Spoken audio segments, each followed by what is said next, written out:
No DQ Galaxy. We are live with a recap of AEW Dynamite for Wednesday, May 31st. Botch already. 15 seconds in, 20 seconds in. May 31st, 2023. Shout out to everybody watching this, whether it's live or on demand. I very much appreciate your viewership and support. Now, let's get into this recap. We're coming off the 2023 Double or Nothing pay-per-view event. This week's Dynamite was in San Diego, California. Big fan of that town. Phil's Barbecue, one of the best places you can eat at. You got SeaWorld, the San Diego Zoo, the Wild Animal Park. Love the beaches. San Diego's an awesome place. Anyways, we had our first match of the evening, which was the Lucha Brothers and Bandito going up against the Blackpool Combat Club. Bryan Danielson was out there on commentary. We had a brawl right from the get-go. Of course, Blackpool Combat Club, they are all about the brawls, and they had the early advantage. But then when it turned into a regular match, the Lucha Brothers and Bandito started doing some Lucha things. Bandito held up Wheeler Yuta for 50 seconds, over 50 seconds, with a delayed vertical suplex. Really cool spot there. Blackpool Combat Club did get the upper hand when Moxley and Claudio gave Bandito a spike pile driver on the outside. Again, when it comes down to the brawling and the dirty tactics, that's when the Blackpool Combat Club is at their best. But Lucha Brothers, Bandito stayed in the fight, almost got the win.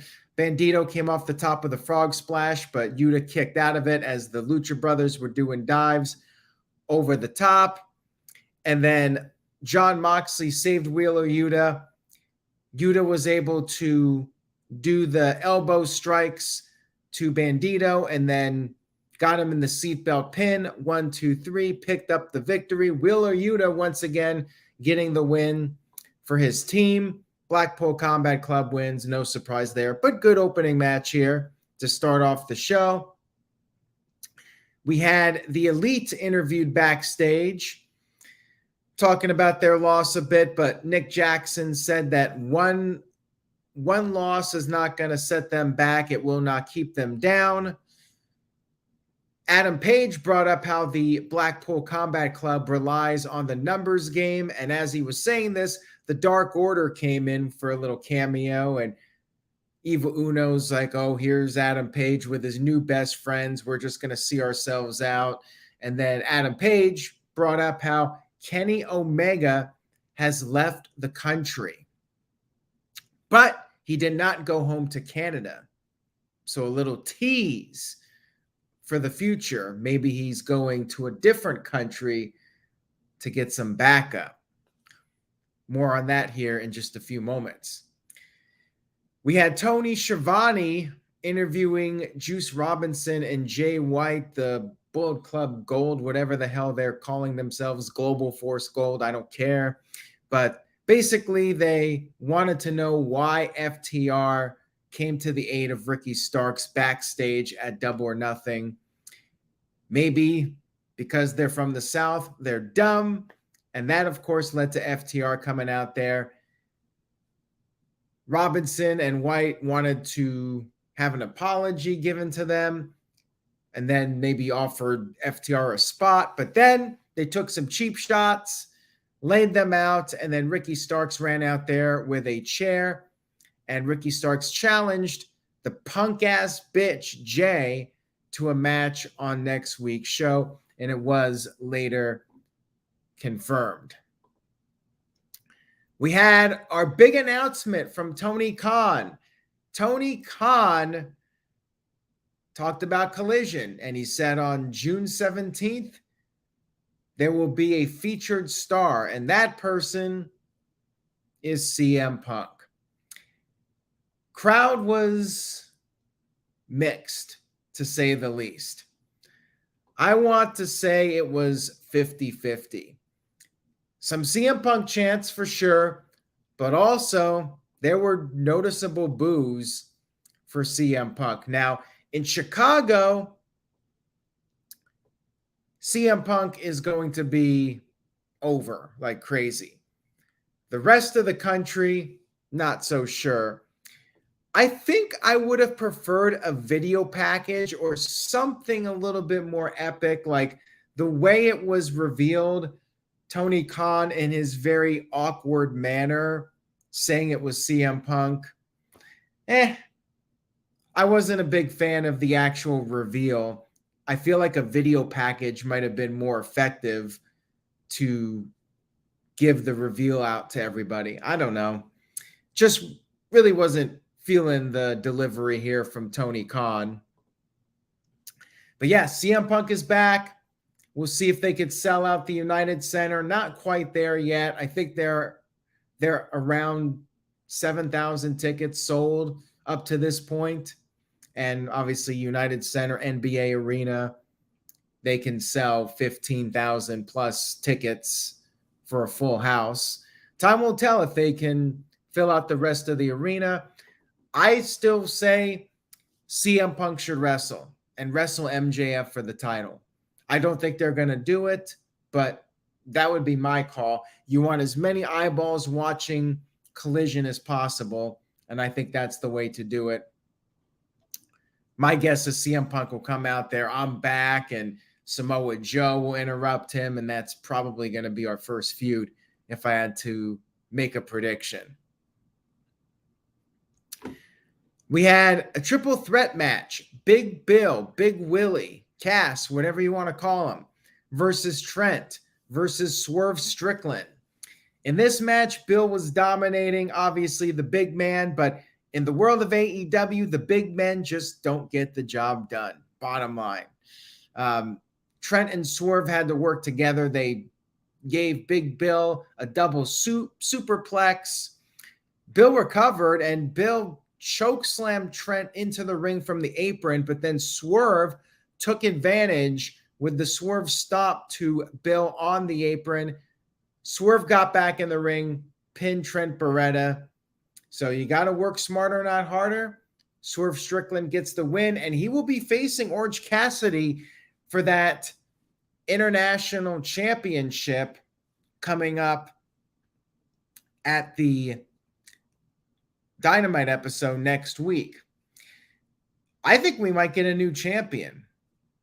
Orange Cassidy's had a great run, but Swerve I could see being the guy to end his title reign.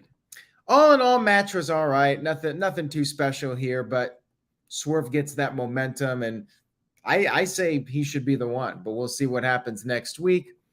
Building Nexus sent in a $2 super chat, says MJF and CM Punk double turn. I would be all for it. I would love to see MJF go babyface and let CM Punk just run with the heel momentum. The crowd is very mixed for him right now. Why not just go full-blown heel? I mentioned this before. We saw the goody two-shoes CM Punk for a year. I want to see 2012 a-hole CM Punk that had Paul Heyman by his side. Obviously, no Heyman now. But I want to see that CM Punk talking about how The Rock's arms are too short to box with God. I want that CM Punk. We'll see if we get it or not. Will they try to fight the crowd reactions? It's going to be very interesting to see what happens with CM Punk over the next couple of months here. What kind of ticket sales there are for him and how the crowds react, what the numbers are on television. Going to be a very interesting summer for sure. Will it be the summer of Punk, or will it be the last summer of Punk in the wrestling business? That remains to be seen. We had a Chris Statlander video package, and then we had a promo on the stage by Billy Gunn and the Acclaimed. Long story short, Billy Gunn is upset about being the reason they lost the trios titles match, but Caster and Bowens reassured Billy that it wasn't him, it's a team effort, and they're gonna get another shot at some point. And they said that Billy deserves to hold gold one more time. Interesting. I wonder if we're actually going to see the Acclaimed and Billy Gunn win the trios titles. They certainly teased the idea of Billy Gunn getting one more championship before he retires. We'll see. Don't know if I would go that route with them beating the House of Black, but you never know. The Acclaim, they've kind of cooled off a little bit since losing the tag team titles. Maybe this would be a way to get them back on track. And if anything, I was worried that the Acclaimed were going to turn on Billy Gunn, but maybe Billy turns against them and goes back with his sons. I just don't see people booing Billy Gunn at this stage of the game. We had Tony Schiavone in the ring interviewing Don Callis and Konosuke Takeshita. And wow, the boos for Don Callis were just at Dominic levels. Dom and Don, these guys, they're heat magnets for sure. Place was so loud. I mean, you could barely even hear Don Callis talking because the crowd just would not stop with the boos. They were unrelenting. So Don basically said he's the victim in all this. He's the reason for Kenny Omega's success. Omega was the one that betrayed him, not the other way around, so on and so forth. Said he gained a new son in Takeshita, who is better than all of the Japan superstars, including Okada, which is a very interesting little, perhaps, teaser for what's to come. Remember, Blood and Guts. I suspect that's going to happen coming up pretty soon. 5-on-5 is what they did last year. And or 6, they could even do 6-on-6 and add 2 people. I know people were talking about Ibushi being one of the elite partners, and maybe it'll be Okada as the other partner. Building Nexus sent in a $2 super chat. Thank you for that. Says, what if Don Callis helps Punk beat MJF for the title? I don't think that's going to happen. I don't think Don Callis is going to have any association with CM Punk. He's full-blown in this Kenny Omega storyline. So I highly doubt that will happen. But anyways, if they're doing that match, I think MJF should beat CM Punk, not the other way around. And you know what? How about this? MJF beats CM Punk in Chicago, and that would get a lot of heat, but maybe in other cities, MJF would be over for beating CM Punk.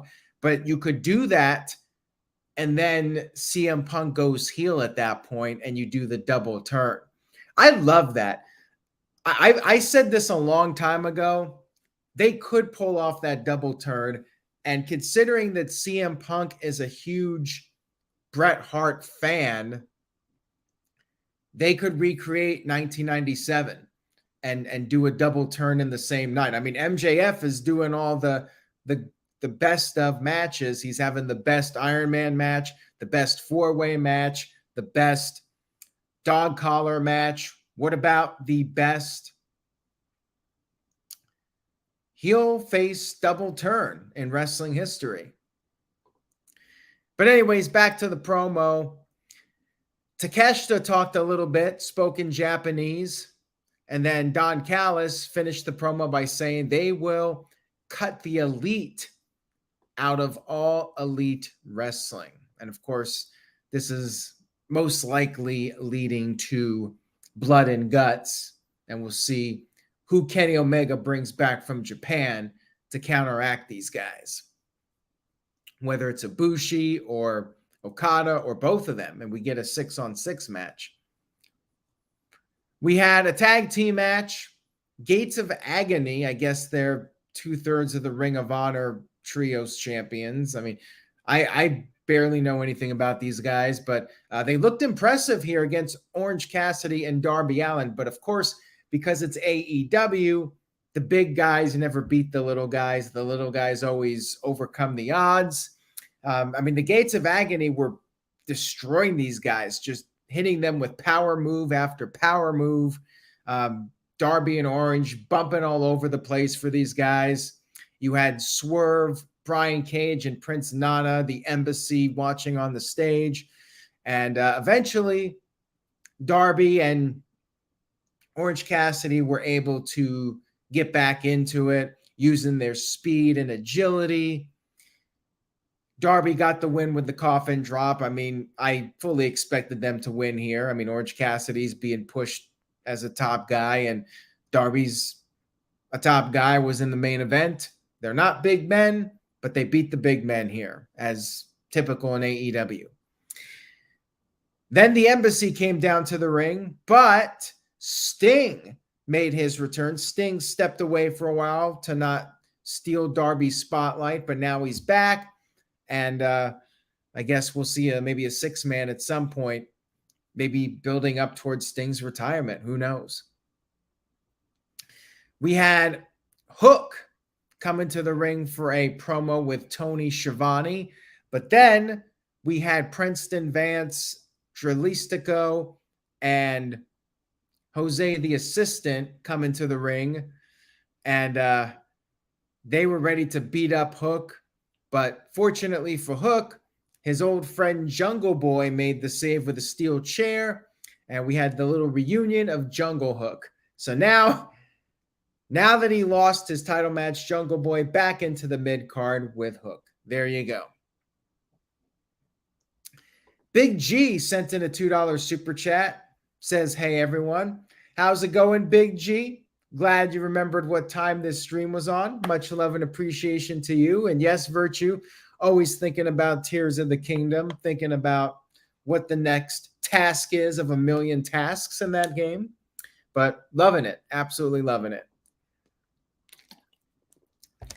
We had our TBS championship match on TBS at 9:26, but this actually wasn't the only match with a woman in it on this show.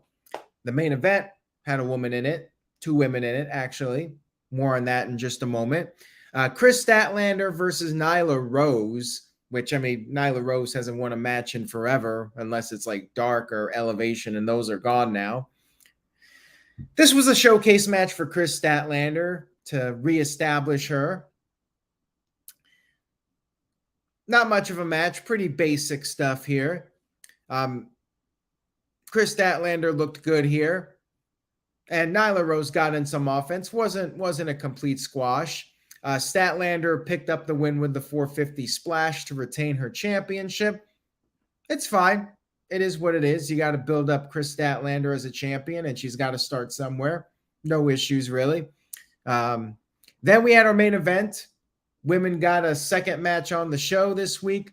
Chris Jericho and Saraya going up against Adam Cole, baby, and Britt Baker. Adam Cole was getting the best of Jericho, and then Saraya tagged in, and because of the rules of the match, Britt had to tag in. Britt went right after Saraya, but then the shenanigans. The Outcasts showed up and attacked Britt Baker while Chris Jericho was distracting the referee, but then Hikaru Shida ran down with her kendo stick and got rid of the Outcasts. So we were back to our regularly scheduled match. Britt started to make a comeback, and then Jericho shielded Saraya as Britt was climbing the top rope, and Britt just decided to do her big splash onto both of them. So that backfired on Jericho. Adam Cole came back in, but Jericho got the walls of Jericho on. Britt Baker came in, applied the lockjaw to Jericho, and because it's woman-on-man violence, I guess it was okay. Referee wasn't stopping it or disqualifying anybody. Saraya was pretty quick, though, to break it up. And then Jericho went for the bat. Floyd was going to use it but got hit with a super kick. And then Adam Cole and Britt double super kicked Jericho. Adam Cole finished off Jericho with the boom shot, got the 1-2-3 victory. Once again, Jericho puts over Adam Cole. No screwy finish or anything. And Adam Cole and Britt pick up the win. Big G sent in $2. Thank you, G. Says, say it right, Dr. Britt Baker, DMD. Fun little main event here. Although I was disappointed, same thing as Raw. No cliffhanger. Like no angle at the end to build up next week. Raw, same issue. Where are my cliffhangers? I love cliffhangers, and I think they should be a regular on television. If you want people to tune in next week, you have to hook them and give them a reason to tune in for next week, something to create some buzz. Nothing here. Adam Cole and Britt won, and that was that. That was the end of the show. A little disappointing ending, but the show was pretty good.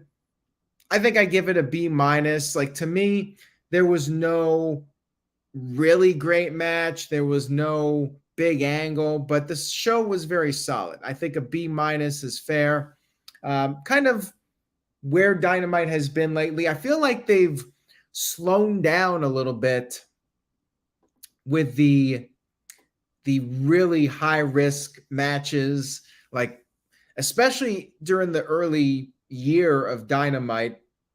I mean, they were even doing it during the pandemic period, but like the beginning of Dynamite, these guys were going out there and just doing insane stuff and having crazy matches. I definitely feel like they've slowed it down a little bit, which is really for the best, but you need to counteract that with some more intriguing storytelling. And if you don't have that, the shows tend to lack a little bit. So B- I think is fair. And best wishes to Virtue. Hopefully he'll be okay. Take it easy, man. And that's it for Dynamite, everybody. I hope you enjoyed the recap. If you did, please give the video a thumbs up on YouTube and spread the word. Tell a friend about the No DQ channel. I will be back Friday night. Very interested in what's going to happen with the Bloodline. What's the next step in this storyline? Looking forward to that. I will be back after SmackDown for a recap. Back to torturing those little creepy guys with the masks, with the backpack, they always get separated from their friends. And there's like 30 of them that just got separated, and the backpack is tipping them over and they're stuck, and they need you to attach them to your horse, and you have to take the horse to find the other guy. Crazy game, but a lot of fun. Anyways, guys, take care. Much love to everyone out there. See you next time. And remember, say yes to NoDQ.com.